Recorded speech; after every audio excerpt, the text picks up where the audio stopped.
Então, boa noite a todos. Vamos se aconchegando no nosso lugar, elevando nosso pensamento ao alto, agradecendo a Deus por essa oportunidade de estar aqui, que possamos absorver todo o conhecimento, toda a palavra edificante que nossa irmã vai trazer hoje para nós. Agradecendo já desde antemão toda a equipe espiritual que nos ampara aqui hoje, para que possamos sair daqui melhores do que quando chegamos, que possamos levar esses ensinamentos, essas palavras para a nossa semana, que possamos ser luz aonde passamos, que possamos agradecer, ser cada vez mais gratos, reconhecer essas bênçãos divinas na nossa vida e aproveitar essa oportunidade incrível de estar aqui, de mais um aprendizado. Graças a Deus, graças a Jesus. Graças a Deus. Obrigada. Boa noite a todos. Boa noite. Bem-vindo à Fraternidade Francisco de Assis. Que ele esteja conosco, me ajudando aí para passar uma parábola do livro do Cairbar, né? Parábola dos lavradores maus, ou parábola dos rendeiros infiéis. Então, Jesus contou a história de que o dono de uma vinha, lá ele vem de novo, né, exemplificando com a lavoura, né, na vinha, o dono plantou tudo, fez toda a plantação, ele construiu a cerca, ele construiu uma torre para proteger de invasão. Ele construiu até o lugar onde eles poderiam fazer o vinho, né? Que colhe a uva, pisa, tal, tira o líquido do sólido. Ele preparou tudo. Só que ele teve que se ausentar. E aí deixou uns rendeiros, né? Os lavradores, cuidando dessa vinha. Chegado o momento Boa noite. Chegado o momento de receber os frutos, ele mandou os servos dele, né? Vai lá e traz o que é de direito. Só que quando ele chegou, os lavradores, uns dos servos foram presos, outros foram machucados e outros foram mortos. Na próxima colheita, mais de 5 anos, né? Até dar fruto de novo, ter a colheita, o dono da vinha mandou mais servos. Agiram do mesmo modo. Mas o dono queria o que era seu, né? Ele plantou, precisava do fruto, da colheita. Mandou aí o seu filho. E aí eles falaram, é o filho dele? Então deixa vir. A gente fica com ele e com a herança que toda lhe pertence. Acabaram que colocaram o filho do dono para fora da vinha e o mataram. E aí, depois que Jesus contou essa história, eles perguntaram, e quando vier o senhor da vinha, que fará aqueles lavradores? Porque até então ele só mandava os servos e o filho. E quando ele vier, né? Fará perecer horrivelmente a esses malvados e arrendará a vinha a outros, o que lhe darão os frutos no tempo próprio. Então tem aí uma lição de esperança, ainda vai ter, né? Então, quando falou que mandou o filho e ele foi morto, a gente já tem noção, né, do que é exatamente essa parábola, né? Então, vamos lá.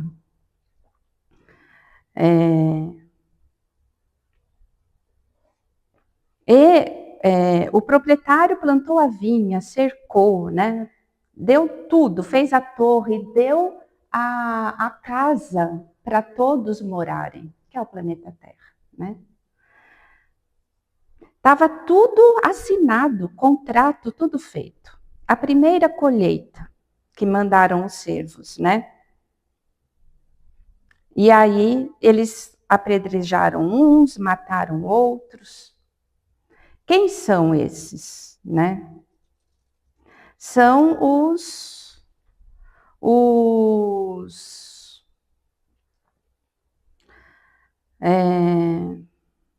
fugiu a palavra. Os primeiros servos feridos, apedrejados, profetas, os profetas da antiguidade, Elias, Eliseu, Daniel, né? Que foi posto até na cova dos leões. O outro, que depois de um tempo mandou de novo, foi Moisés, né? E depois mandaram de novo João, que foi decapitado, né? Também ele fala de Paulo, de Pedro, João, Tiago, que sofreram martírios, e todos os demais que não têm acompanhado as concepções sacerdotais. E até o seu filho pródigo, que foi Jesus Cristo, né? Então, de acordo com as previsões da parábolas, né? Porque ele vem falar aqui que os sacerdotes tomaram a religião como verdade e acabaram distorcendo tudo. Porque a religião do Cristo não tem dogmas, né? Não tem rituais, né? A religião é a caridade, é o amor. E aí, quando os sacerdotes acabaram por dominar e torcer a verdade, ele refere os tais sacerdotes se apossaram da herança, com a qual se locupletam fartamente, deixando a seara abandonada e a vinha sem frutos para o proprietário. Mas então, se a gente pensar assim, a gente pode dizer que não é sacerdote, né? Que não está nessa condição, então tudo bem, eu não tenho nada a ver com isso. Mas quantos de nós não fomos? Boa noite. Quantos de nós não fomos os sacerdotes passados? E que estamos tendo a oportunidade de colher essa vinha mais tantos anos depois. A gente tem a oportunidade de vir e fazer essa colheita e entregar de volta ao proprietário, né? Mas, Caibar ele fala, né? Estamos certos de que se cumprirá brevemente a última previsão da parábola. O Senhor tomará a vinha desses malvados e arrendará a outros, que lhe darão os frutos no tempo próprio. Que tempo é esse, né? Porque quando a gente pensa que Jesus contou essa história, essa parábola, há 2000 anos atrás, há mais de 2000 anos atrás, ela só teve início. Ela não teve fim ainda, né? O tempo ainda é chegado. É como na parábola do joio e do trigo, né? Que tem que esperar os dois crescerem para aí sim fazer a colheita e separar o joio do trigo. Ainda estamos crescendo. Ainda não sabemos se somos joio ou se somos trigo, né? Então, o tempo aonde será realmente, virá o dono e receberá o que lhe é de fato, é esse tempo dessa mudança planetária, né?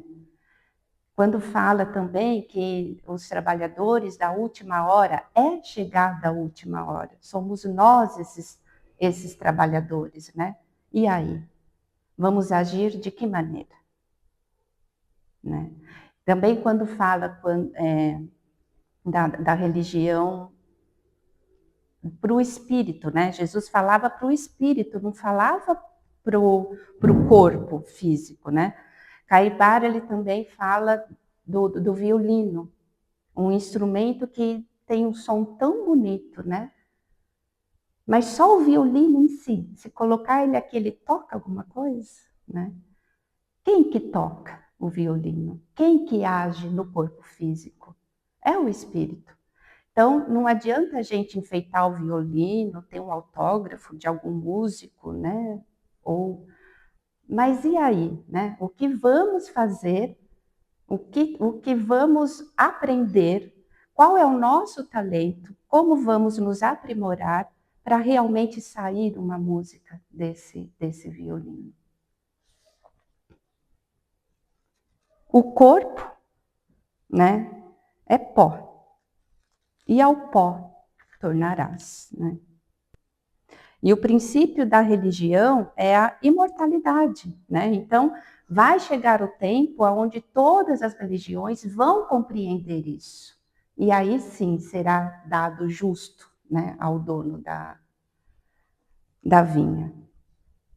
Então, desde que o grande proprietário plantou na terra a sua vinha, desde que fez brilhar no mundo o sol vivificador da religião, cercando a vinha com uma sebe, estabelecendo um largar, né, onde faz a separação do líquido do sólido, e edificando uma torre, desde que os princípios religiosos foram estabelecidos, e ficaram gravados nos códigos dos divinos preceitos, os lavradores maus dela se apoderaram, como rendeiros relapsos, deixando perecer as videiras e massacrando os enviados que em nome do Senhor lhes vinham pedir ou reclamar, como fazem hoje os frutos da vinha.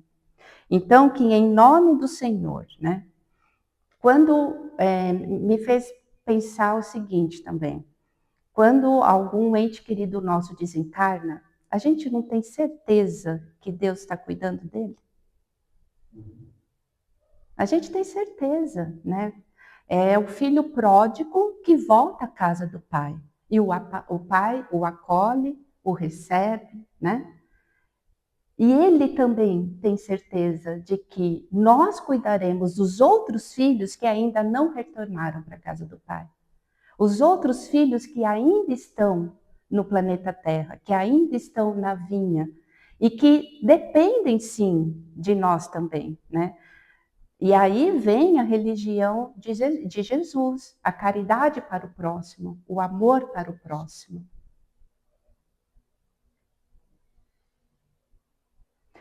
Pensando ainda nos entes queridos que se foram, né? Se eu tenho certeza que um pai está sendo acolhido, existe um pai aqui na Terra que precisa contar a sua história e que não tem um filho mais para ouvir. Nem que seja por 10 vezes ainda, né? Um pai que tem em mente somente o seu sustento, que ele tinha antes, e que hoje o corpo não favoreça, né? Que ele sustente, que ele precisa sim falar do seu passado, onde ele era ativo, né?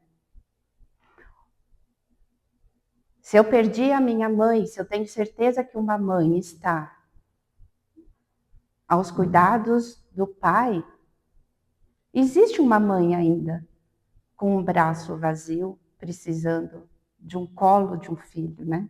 Um colo vazio, precisando que um filho, qualquer outro filho, coloque a sua cabeça no seu colo.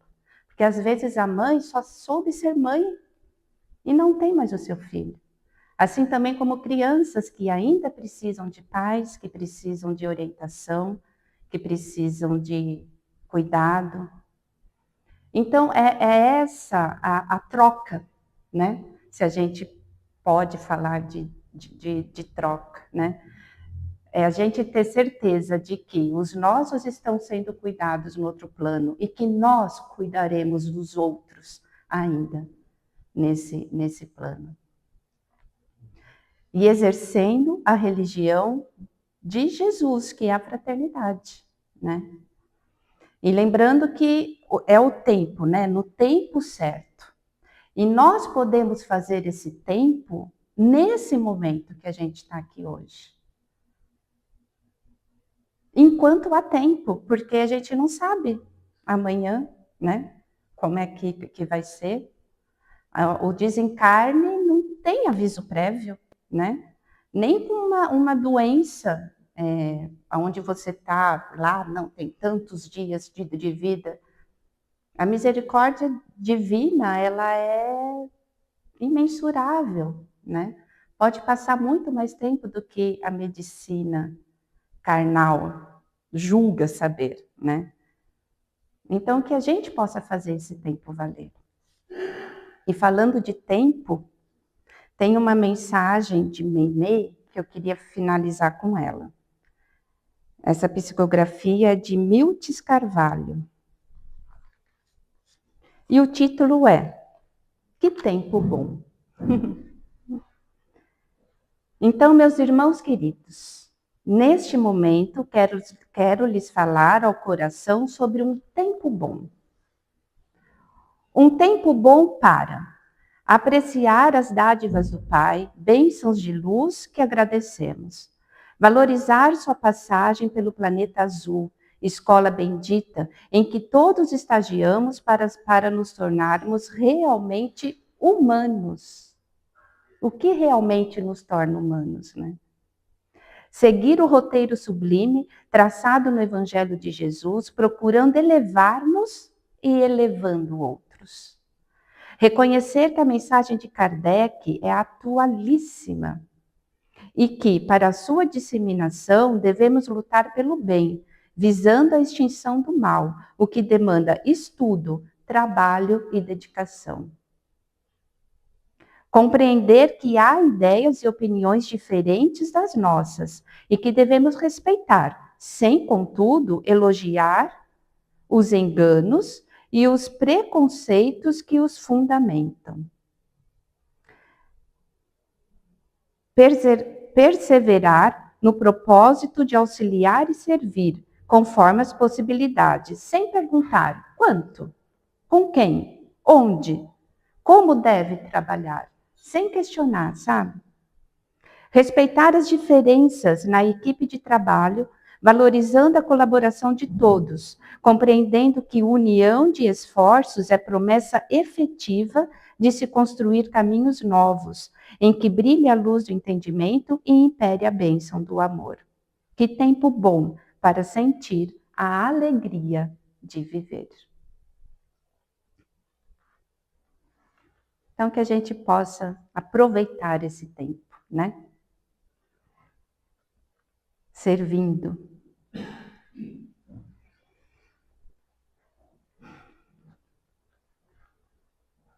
Então vamos encerrando o Evangelho de hoje, agradecendo a oportunidade do meu estudo,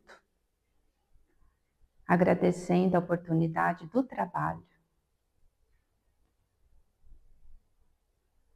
Que a gente possa levar a vibração dessa noite para o nosso lar.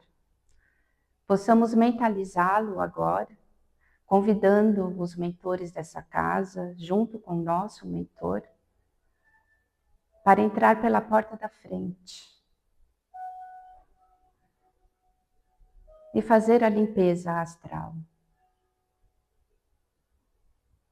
envolvendo todos os cômodos, todas as pessoas que ali habitam, bem como os animais e as plantas. E a luz que se faz presente nesse lar irradia para todos os vizinhos. E se um deles está em prece, em oração, essa energia se encontra, essa luz se encontra. E de casa em casa, de bairro em bairro, iluminamos a cidade, vibrando paz, vibrando amor, alcançando os asilos, alcançando as creches, presídios, moradores de rua, clínicas e hospitais.